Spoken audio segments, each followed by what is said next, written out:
అందరికీ నమస్కారం. కొర్రల పొంగల్ ఎలా చేయాలో చూసేద్దాం. మిల్లెట్స్ పొంగల్.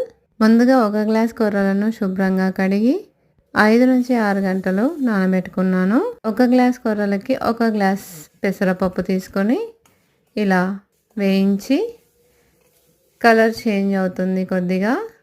వేగాక ఇలా కొర్రల్లో మిక్స్ చేసుకుంటూ బాగా కలుపుతూ మళ్ళీ 2 నుంచి 3 సార్లు నీళ్ళలో బాగా కడిగి ఉంచుకోండి. ఇప్పుడు ఒక గిన్నెలో 2 స్పూన్ల నెయ్యి తీసుకున్నాను. మీరు ఆయిల్ కూడా యూజ్ చేసుకోవచ్చు. పోపు వేసుకోవాలి. పచ్చిమిర్చి, జీలకర్ర, కరివేపాకు కొంచెం వేగే వరకు ఇలా బాగా కలుపుకున్నాక, పొంగల్ అంటేనే మిరియాలు. అలాగా మిరియాలు వేసేస్తే మా ఇంట్లో అన్ని పక్కన పెట్టేస్తారు. అందుకని ఇలా కొద్దిగా దంచుకొని, మిరియాల పౌడర్ హెల్త్కి చాలా మంచిది. ఇమ్యూనిటీ పవర్ని బూస్టప్ చేస్తుంది. కొద్దిగా తురిమిన అల్లం కూడా యాడ్ చేయండి. నేను మర్చిపోయాను కాబట్టి మధ్యలో యాడ్ చేశాను. ఒక గ్లాస్ కొర్రలు, ఒక గ్లాస్ పెసరపప్పు తీసుకున్నాము కాబట్టి నేను 4 గ్లాసుల వాటర్ తీసుకున్నాను. పొంగల్ అంటే కొంచెం జోరుగా ఉంటేనే బాగుంటుంది కదా.